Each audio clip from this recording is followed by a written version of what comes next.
Mister ரெண்டு வாழ்க்கையில ரெண்டாவது விஷயத்தையே பண்ணி ரெண்டாவது இடத்துல இருக்கிறதுனால ரெண்டுன்னு பேர் எடுத்த உங்களுக்கே இவ்வளவு சுருன்னு ஏறுதுன்னா மெரிட்ல பாஸ் பண்ணி இன்டர்வியூல செலக்ட் ஆகி நம்பர் 1 கண்ட்ரில நம்பர் 1 கம்பெனில நம்பர் 1 சீட்ல இருக்கிற எனக்கு எவ்வளவு ஏறும்.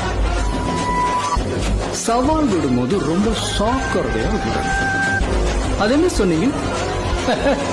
பிராண்டிங்.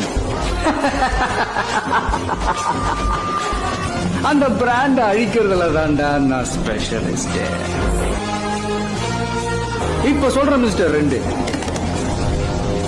உனக்கு மேல இருக்கிற ஒண்ணு அதான் தலில அந்த பிராண்ட நான் அழிக்கிறேன். மறுபடியும் உன் கட்சி ஜெயிச்சாலும் சரி உன் தலைவனை நான் ஜெயிக்க விட மாட்டேன். அவர் எந்த தொகுதியில நின்னாலும் நான் அங்க